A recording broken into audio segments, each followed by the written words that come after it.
ওয়ানপ্লাসের সবচাইতে কম দামি 5G smartphone OnePlus not N10 finally আমাদের স্টুডিওতে।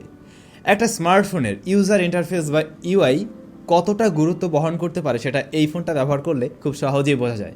এই ফোনের দাম খুব বেশি না, এর মাঝে যে প্রসেসর রয়েছে সেটা হয়তো একটি 5G প্রসেসর, বাট তার যে আহামরি ক্ষমতা এমনটাও নয়, কিন্তু এর পারফরমেন্স সিরিয়াসলি অনেক বেটার লেভেলের। ইভেন এটা যে বাজেটের ফোন, এই বাজেটের অনেক ফোনে আমরা আরও বড় বড় হার্ডওয়্যার দেখতে পাই। লাইক ওই যে ওই ফোনটা গতকাল আমি রিভিউ করেছিলাম, স্যামসাং গ্যালাক্সি A42, এই ফোনটার মাঝে স্ন্যাপড্রাগন 750G অক্টাকোর প্রসেসর দেওয়া হয়েছে, বাট পারফরমেন্স কিন্তু খুব একটা ভালো পাওয়া যায়নি।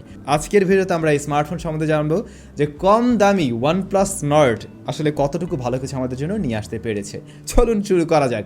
পুরো ভিডিও নিয়ে আমি স্যাম থাকবো আপনাদের সাথে, আপনারা দেখছেন SamZone। যারা নতুন রয়েছেন চ্যানেলটি সাবস্ক্রাইব করে আমাদের সাথেই থাকুন। শুরুতেই ধন্যবাদ জানাই লাইক টেলিকমকে আমাদের স্টুডিওতে বেশ কিছুদিন আগেই ওয়ানপ্লাস নট N10 পাঠিয়ে দেওয়ার জন্য। তাদের সাথে বর্তমানে এই জিনিসটা অ্যাভেলেবেল থাকছে, আর তাদের শপ রয়েছে বসুন্ধরা সিটি লেভেল 5-এ। ভিডিও ডেসক্রিপশনে লাইক টেলিকমের যাবতীয় ইনফরমেশন দেওয়া থাকলো। আমাদের চ্যানেলের সাবস্ক্রাইবাররা তাদের শপ থেকে যদি কখনো কোনো স্মার্টফোন কিনে থাকেন তাহলে অবশ্যই মোবাইল ফোনের সাথে একটি ইয়ারফোন ফ্রি পেয়ে যাবেন, অথবা সমমূল্যের অন্য কোনো গ্যাজেটও আপনি নিতে পারছেন। বর্তমান সময়ে ওয়ানপ্লাস নট N10 এর 6128GB ভ্যারিয়েন্টের মূল্য রয়েছে 26,500 টাকা। তবে দাম কমার সম্ভাবনা অবশ্যই রয়েছে, যেহেতু নতুন ফোন মাত্র আসলো, তাই দাম কমার একটা হিউজ পসিবিলিটি রয়েছে। প্রাইস সম্বন্ধে আপডেট থাকতে অবশ্যই আপনি লাইক টেলিকমের ফেসবুক গ্রুপ এবং ফেসবুক পেজ ভিজিট করতে পারেন। ভিডিও ডেসক্রিপশনে সমস্ত রকম ইনফরমেশন দেওয়া থাকলো। শুরু করছি বক্স কন্টেন্ট দিয়ে। যেহেতু নট সিরিজের স্মার্টফোন, কালো কালারের একটি বড়সড় বক্স পেয়ে যাবেন। এর মাঝে স্মার্টফোনটি থাকছে, সিম ইজেক্টর রয়েছে, 30 ওয়াটের চার্জার এবং USB Type-C কেবল। এই হচ্ছে এর মূলত মেইন বক্স কন্টেন্ট। সরাসরি স্মার্টফোনের কাছে চলে আসলাম। বেশ পাতলা, হালকা, সুন্দর একটি মোবাইল ফোন হাতে নিয়ে আপনার প্রথমেই মনে হবে এটা এত স্লিপারি কেন, কারণ রিয়ার প্যানেলটি সিরিয়াসলি স্লিপারি এবং খুবই গ্লোসি ফিনিশড, দেখতে খুবই সুন্দর লাগবে। এটা দেখতে গ্লাসের মতো লাগলেও ওয়ানপ্লাসও ক্লিয়ার করেনি আসলে এটা গ্লাস না, প্লাস্টিক। আমার কাছে আর কি মনে হয় এটা প্লাস্টিক, তাই সাজেশন থাকবে এর সাথে একটি কাভার বা কেস ব্যবহার করার। আর এই ফোনের বডি ফ্রেমটি কিন্তু প্লাস্টিকেই তৈরি। ডিসপ্লেকে প্রোটেকশন করছে Corning Gorilla glass 3। Regular ports and button রয়েছে, যেমন USB Type-C পোর্ট, 3.5mm হেডফোন জ্যাক। ওয়ানপ্লাসকে অনেক অনেক থ্যাঙ্কস এর জন্য। রয়েছে সেকেন্ডারি মাইক্রোফোন, আর এখানে যে সিম কার্ড স্লট দেওয়া হয়েছে তা শেয়ার সিম কার্ড স্লট। রেয়ার প্যানেলে আমরা লক্ষ্য করব সেখানে কোয়াড ক্যামেরা সেটআপ রয়েছে, এবং তার ডান পাশে নিচের দিকটাতে রয়েছে ফিঙ্গারপ্রিন্ট স্ক্যানারটি। ফিজিক্যাল ফিঙ্গারপ্রিন্ট স্ক্যানার রেয়ারে দেওয়া হয়েছে, যেটা ওয়ানপ্লাসের ফোনে আমরা দীর্ঘদিন পরে দেখতে পেলাম, আর এটা একদম বডির সাথে মিশে আছে যেন। তো ওভারঅল এর ডিজাইন অ্যান্ড বিল্ড কোয়ালিটি বেশ ভালোই রয়েছে। ডিজাইনটা যদিও যার যার পছন্দের বিষয়, আশা করছি আপনাদেরও ভালো লেগে যাবে। আর বিল্ড কোয়ালিটির ক্ষেত্রে বলবো, পিছনে যদি সত্যিই গ্লাস দেওয়া হতো তাহলে মনে হয় এটা আরও বেশি ভালো হতে পারতো। ফিঙ্গারপ্রিন্ট স্ক্যানার টেস্ট করেছিলাম, যার রেজাল্ট ঠিকঠাক রয়েছে, বেশ অ্যাকুরেট। তবে আমার যা মনে হয় এটা আরেকটু উপরে যদি থাকতো এবং হাতে যদি ওইভাবে হ্যান্ড ফিলটা ঠিকভাবে পাওয়া যেত তাহলে মনে হয় ভালো হতে পারতো। কথা বলা যাক এর ক্যামেরা সেকশন নিয়ে। মোবাইল ফোনটার রেয়ারে থাকছে কোয়াড ক্যামেরা সেটআপ, 64 মেগাপিক্সেলের মেইন শুটার, যার অ্যাপারচার f1.8। এরপরে রয়েছে 8 মেগাপিক্সেল আলট্রা ওয়াইড, 2 মেগাপিক্সেলের ডেপথ, 2 মেগাপিক্সেলের ম্যাক্রো শুটার। এই লাস্টের দুটা না দিলেও চলতো। ফ্রন্ট ফেসিং হিসেবে আমরা পেয়ে যাবো 16 মেগাপিক্সেলের ক্যামেরা। তো রেয়ারের যে 64 মেগাপিক্সেল সেটা ডে লাইটে খুবই ভালো ছবি দিচ্ছিল, বেশ অ্যাকুরেট কালার দিয়েছে। যেখানে আমরা প্রায় সময় দেখতে পাই অনেক বেশি বুস্ট করে, অনেক বেশি কালারটা বাড়িয়ে দেয়, বাট এই ফোন থেকে আমি অলমোস্ট অ্যাকুরেট ছবি পেয়েছিলাম এবং ছবিগুলো আসলে ন্যাচারাল লাগছিল। একই সাথে প্রপার লাইটের ছবিগুলোতে খেয়াল করলে দেখা যায় ভালো ডিটেলস রয়েছে। ইভেন ডাইনামিক রেঞ্জ খুব ভালোভাবে মেনটেন করতে পেরেছিল এই স্মার্টফোন। শার্পনেস তো বেশ ভালোই রয়েছে। তো আশা করছি ডে লাইটে এর মেইন ক্যামেরার ছবি নিয়ে আপনারা অবশ্যই সন্তুষ্ট থাকবেন। লো লাইটেও এটা মোটামুটি বেশ ভালোই পারফরমেন্স করছিল, এবং রয়েছে এখানে নাইট মোডে গেলে আপনি আরও বেটার রেজাল্ট অবশ্যই পেয়ে যাবেন। এর পরবর্তী সেন্সর 8 মেগাপিক্সেল আলট্রা ওয়াইড, তার ডাইনামিক রেঞ্জও আমি বেশ ভালো পেয়েছি। ইভেন শার্পনেস ডিটেলসও মোটামুটি বেশ ভালো ছিল ডে লাইটে। এবং ভালো বিষয় হলো এই আলট্রা ওয়াইড সেন্সরেও আপনি নাইট মোড ব্যবহার করতে পারছেন। রাতের বেলা চাইলেও আপনি আলট্রা ওয়াইডে ছবি নিতে পারবেন, এটা অবশ্যই একটা বাড়তি সুবিধা হিসেবে থাকলো। 2 মেগাপিক্সেলের ডেপথ সেন্সর রয়েছে, পোর্ট্রেট তোলার ক্ষেত্রে ব্যবহার হবে। সাবজেক্ট সেপারেশন মোটামুটি ঠিকঠাক ছিল, ইভেন মেইন সাবজেক্টকে ভালো রকমের ডিটেলসে রাখতে পারছিল। তবে এজ ডিটেকশনে কিছুটা প্রবলেম আমি অবশ্যই পেয়েছি। এর বাইরে পোর্ট্রেট মোড মোটামুটি ভালোই রয়েছে। তারপরের সেন্সর হলো 2 মেগাপিক্সেলের একটি ম্যাক্রো শুটার। 2 মেগাপিক্সেলের ম্যাক্রো শুটার প্রপার লাইট পেলে ভালো ছবি দিতে পারছিল, এটাকে বলা যায় অ্যাভারেজ এরকম বাজেট সেগমেন্টের। এই ফোনের প্রাইমারি সেন্সর দিয়ে ভিডিও রেকর্ড করা যাবে সর্বোচ্চ 4K 30 FPS-এ। জাইরো EIS রয়েছে, স্টেবিলিটি ভালোই পাবেন। এরপরে রয়েছে 1080p, সেখানে আপনি 60 fps-এও ভিডিও রেকর্ড করতে পারছেন। ভিডিও কোয়ালিটি আমার যা মনে হলো এই বাজেট বিবেচনায় অবশ্যই ভালো ছিল। যারা ভিডিও করার জন্য একটি ফোন কিনতে চান তাদের জন্য এই ফোনটাকে অবশ্যই সাজেস্ট করা যায়, কারণ এর ভিডিও কোয়ালিটি আসলে আমি ভালো পেয়েছি। 26,000, 25,000, 26,000 টাকা বাজেট সেগমেন্টে এটাকে অবশ্যই মেনে নেওয়ার মতো ছিল এবং অটো ফোকাসিংও বেশ ভালোভাবে কাজ করছিল। তারপরে থাকে এই ফোনের ফ্রন্ট ফেসিং ক্যামেরা, যেখানে 16 মেগাপিক্সেল একটি সেন্সর দেওয়া হয়েছে, যার থেকে মোটামুটি অলমোস্ট ন্যাচারাল ছবি পেয়েছিলাম, ভালো ডিটেলস এবং শার্পে ছবি দিতে পারছিল। ইভেন ফ্রন্ট ফেসিং ক্যামেরার ডাইনামিক রেঞ্জ আমি ভালো পেয়েছি। মূলত যারা একটু ফ্রন্ট ফেসিং ক্যামেরা থেকে ন্যাচারাল টাইপের ছবি পছন্দ করেন, একটু শার্প হবে, মানে স্কিন টোন একদম গ্লোয়িং করবে এমন না, একটু ন্যাচারাল ছবি থাকবে, তাদের জন্য এই ফোনের ফ্রন্ট ফেসিং ক্যামেরাটা বেশ ভালো হবে অবশ্যই। চলে আসলাম এর আসল জায়গায়, এর পারফরমেন্সে। এই মোবাইল ফোনটি পাওয়া যাবে 6/128GB ভ্যারিয়েন্ট, যার মূল্য বলেছিলাম বর্তমানে 26,500 টাকা রয়েছে। এর স্টোরেজ টাইপ হিসেবে রয়েছে UFS 2.1, LPDDR4X এর র্যাম রয়েছে এখানে। মোবাইল ফোনটির প্রসেসর হিসেবে থাকছে একেবারে লেটেস্ট একটি processor, Qualcomm Snapdragon 690 octa-core processor, যেটা মূলত একটি 5G প্রসেসর, আর এটা কিন্তু 8 ন্যানোমিটার আর্কিটেকচারে তৈরি করা হয়েছে। তো এই প্রসেসরটাকে আপনি কোন কাতারে ফেলাবেন? 6 সিরিজের প্রসেসর, বাট পারফরমেন্স দিচ্ছে 7 সিরিজের মতো, বা কিছু 7 সিরিজের প্রসেসর চাইতেও ভালো। Even Snapdragon 720G, Snapdragon 730G তাদের চাইতে মোটেও পিছিয়ে নেই এই প্রসেসর। ডাউনলোড স্পিড বলেন, আপলোড স্পিড বলেন, সব কিছুতে উপরে রয়েছে। গেমিংয়ের ক্ষেত্রে ভালো পারফরমেন্স রয়েছে, এমনকি অন্তত বেঞ্চমার্ক বলুন, গিগবেঞ্চ স্কোর বলুন, সব কিছুতেই এগিয়ে রয়েছে।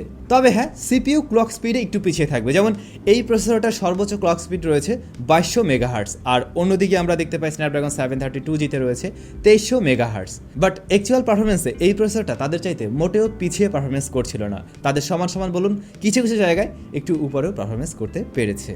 আসল কথাইতে বলা হয়নি, এর অপারেটিং সিস্টেম হিসেবে রয়েছে Android 10 বেস Oxygen OS 10.5।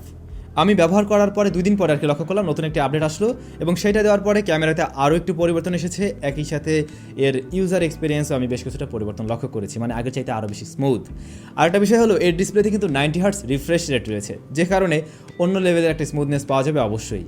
তো Oxygen OS এটা নিয়ে মনে হয় নতুন করে কিছু বলার নেই, যেটা পারফরমেন্স সম্বন্ধে আপনারা হয়তো অলরেডি সবাই অবগত রয়েছেন।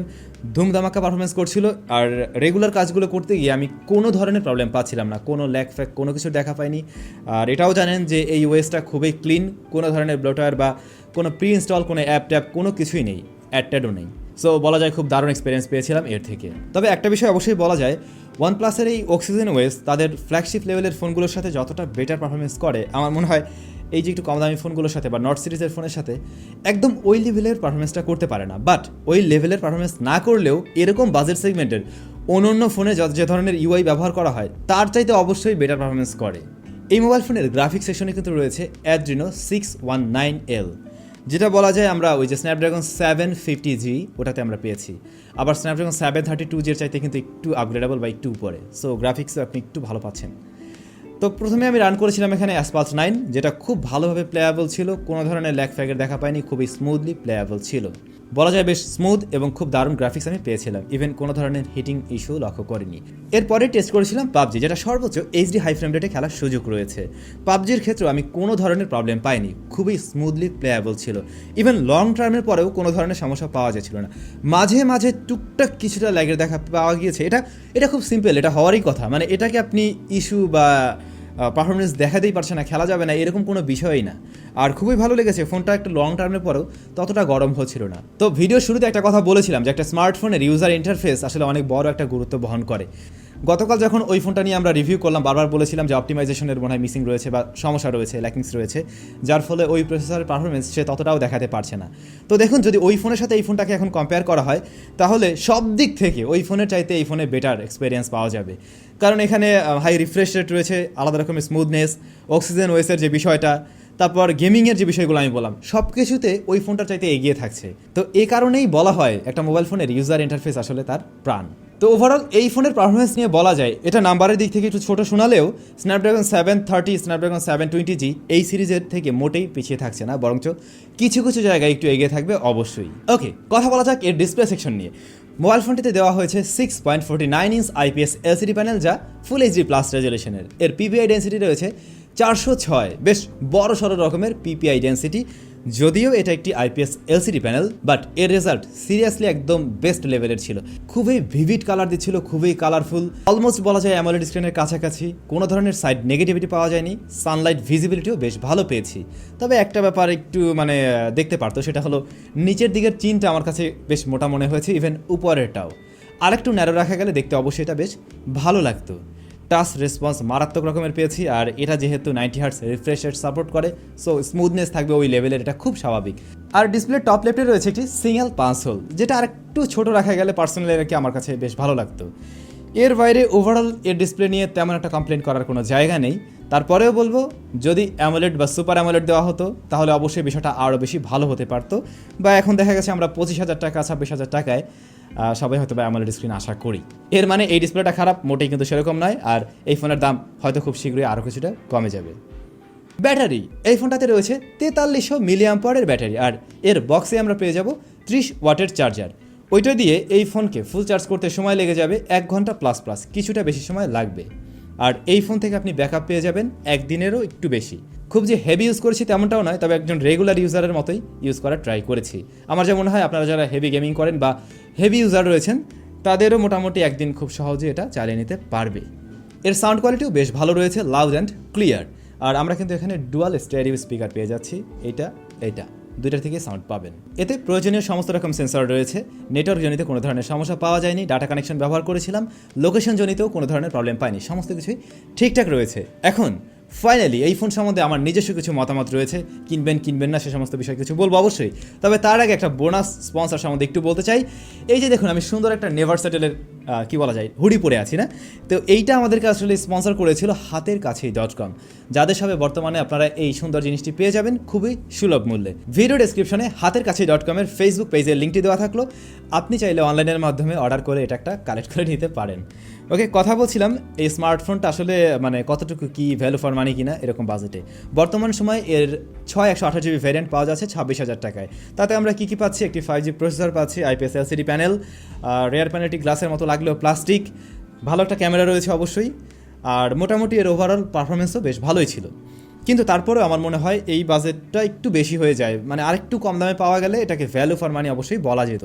তো আপনাদের উদ্দেশ্যে সাজেশন থাকবে, যারা এই ফোনটা নিতে চাচ্ছেন, যদি আপনার হাতে সুযোগ থাকে আর কয়েকটি দিন অপেক্ষা করে নিন, এর দাম অবশ্যই কমবে। আর যাদের এই মুহূর্তেই দরকার তাদের হিসাবটা একটু আলাদা, তারা হয়তো চাইলে এখনই নিয়ে নিতে পারেন। ভিডিও ডেসক্রিপশনে লাইট টেলিকমের যাবতীয় ইনফরমেশন দেওয়া থাকলো, তাদের ফেসবুক গ্রুপ বা পেজে আপনি জয়েন হয়ে থাকতে পারেন আপডেট প্রাইস জানার জন্য, যে কবে নাগাদের দামটা কমছে। তবে দাম অবশ্যই কমবে। তো সবাই অনেক বেশি ভালো থাকুন, সুস্থ থাকুন, আপনাদের সাথে আবার দেখা হবে নতুন কোনো ভিডিওতে।